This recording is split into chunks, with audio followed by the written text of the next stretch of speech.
welcome back. It's been a 2, 3, 4 weeks, 6 weeks, something like that since I done a video. Sorry about that. Been getting over pneumonia, and tell you what, it kicks it out of you. I usually get at least once a year, but this one really knocked the wind out of me. On some heavy antibiotics, and finally got through it where I'm not coughing nearly as much. Nothing like trying to edit a video and every 30 seconds edit a cough out of there. So we'll see how this goes. Got some nice carbonated grapefruit over there.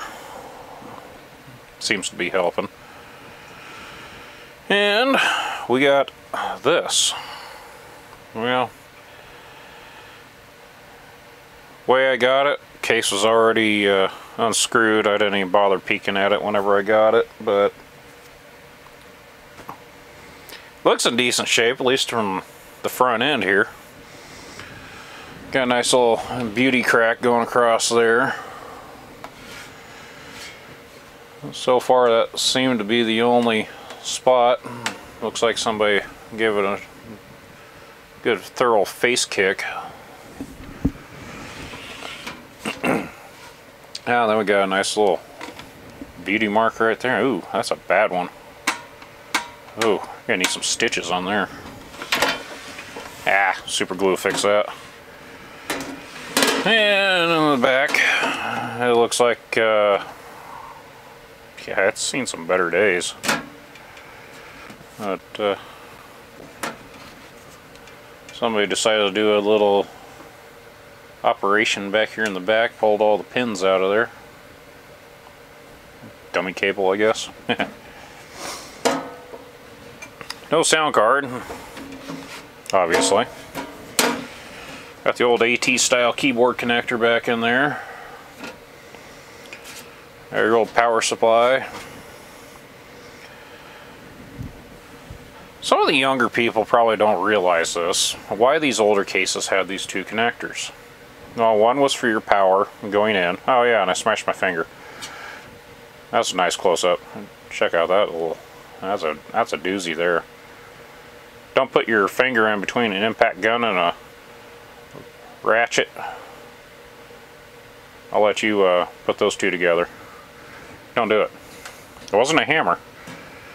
But anyway, back to this part here. So you got your obvious, your power from the wall outlet inside. This one actually powered your old CRT monitors and a lot of the old monochrome monitors. And I just plugged it into it, and it just did a bypass from the power supply and straight into your monitor. So a little bit of something for you younger people that weren't able to see this stuff the way it was originally meant. And it saved you an outlet. So that was a plus. Oh, since the undressing is pretty much underway here, go ahead and take the skirt off. And as I can see already, no hard drive. Well, I can take care of that problem. Man, that is a baby motherboard there. Whoa. Guessing from the BIOS here, whip out the old picker up stick. I don't know if you can see that with the camera. No, not really. Anyway, the old AMI BIOS there says she is a 386SX. Well, I tend to believe that.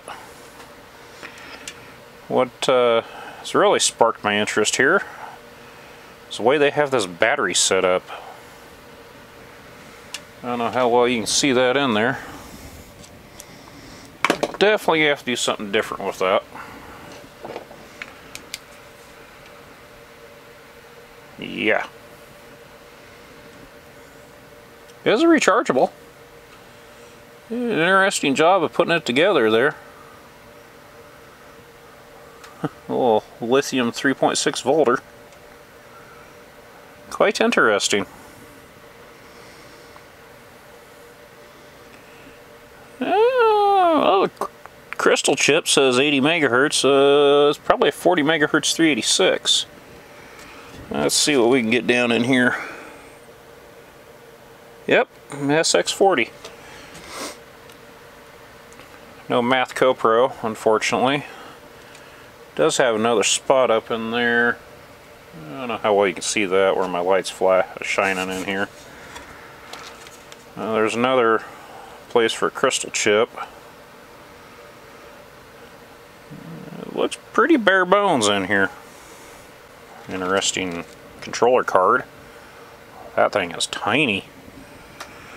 Let's pull that thing out and take a peek at it.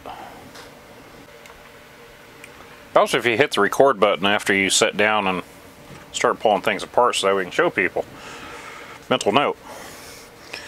So, I got the first two. Now the first three, or the only three cards here, detached from the case. Yeah, let's see what this thing is. Yeah, nothing too fancy. Oh, wow, it's an older SIS. Little controller card, I/O card, parallel card, whatever you want to call it.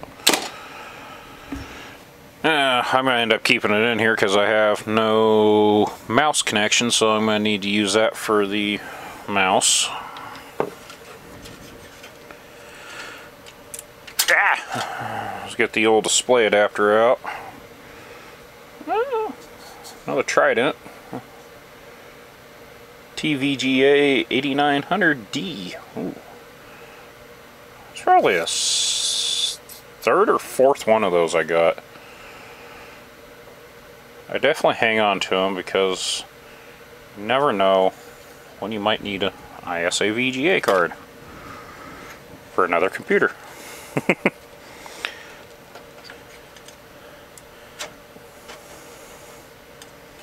Now this little guy, definitely little. There's not much to her.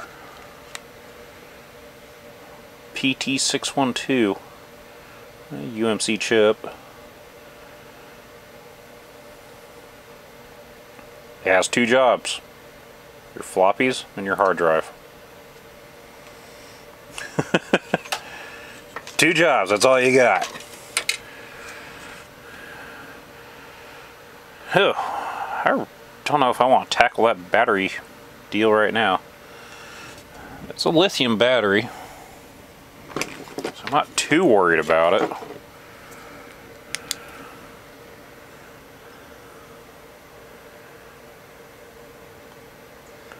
The way it is connected in there, though, just baffles me.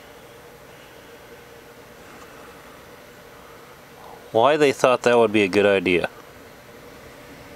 I'm guessing by the one on the sticker on the RAM is probably 4 1 megabyte RAM sticks. So, yeah, you guys can do the math.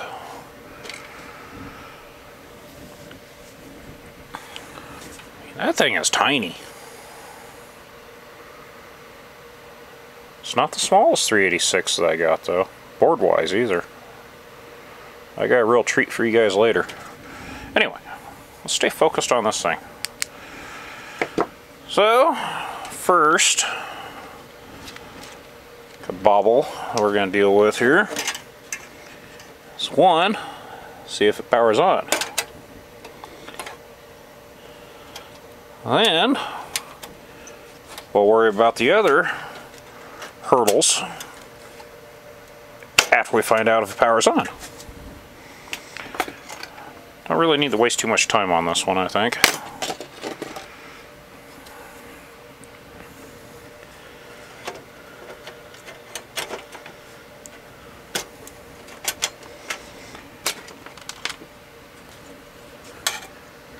And get that one put in there.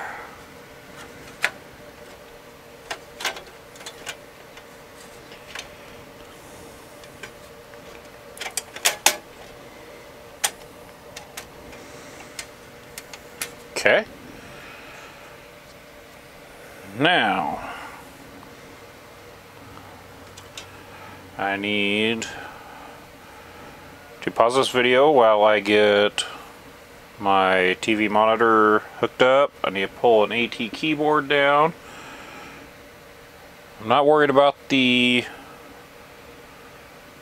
old ball mouse yet, because these things are too old. They don't need a mouse hooked into them right away unless you're using a Windows styled interface for a game that requires a mouse. So I'm not too worried about using the mouse yet. So I'll be right back. Well, it's about to be moment of truth. If we get magic smoke and puff, the magic dragon shows up. That's probably another old tune that all you young people don't remember. Sorry, my Irish and Scottish roots are showing through. Hence the red beard. Yeah. Anyway, enough about my fun ancestry. Even if I do enjoy a good old Belta 180 octane. Well, have high hopes. Ooh.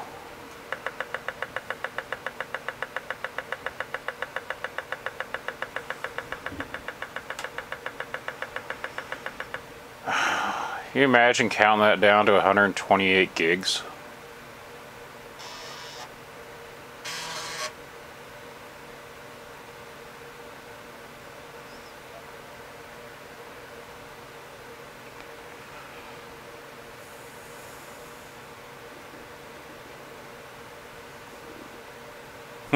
Still waiting.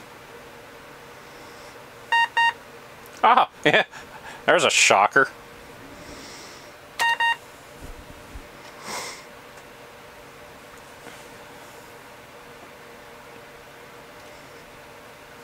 Huh. That's a fairly newer 386 there. Sorry, I had a little coughing fit there. Anyway, Type 47, huh? Well, I don't have a hard drive installed. Hopefully, with this being a newer board, it will actually support a better hard drive setup. Oh, you don't want me to wait getting into the BIOS, do you? Jeez. Oh, what's our standard look like? Oh, pretty standard here. $20.99. Wow. I might live that long. Eh. Wow. I only missed it by a day on the BIOS. Not bad. Let's go ahead and fix that. You gonna make me hit the plus or the no? No. Ah, page up, page down. Read the fine print. There we go. Fairly accurate. Looks like it's about a maybe in 45 minutes off or so. Ah, not too bad. 35, 40 minutes off. Wow, I had a whopping 405 megabyte hard drive there. Well, if that's true, I actually have a pretty decent 5 1/4 inch drive there. Supports 1.2 megabyte 5 1/4 super flop. Not to be confused with your 8 inch super flop. You know, size. And advanced. Holy smokes. Yep, that looks good. I don't feel like trying to decipher it. No, I really don't want to load defaults. So, we do have that. Oh, hey. Wow. Definitely one of the better 386 boards here. I'm just going to go ahead and write that and exit. So,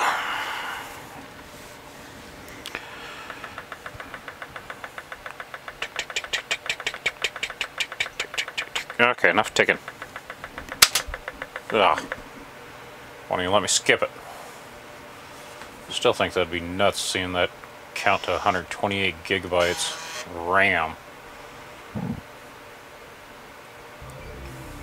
Somebody want to mod that to a BIOS for me? I just want to be that annoying person. Oh, Lord. So, on this note, as I was saying, stay tuned, because we're going to do something fun with this.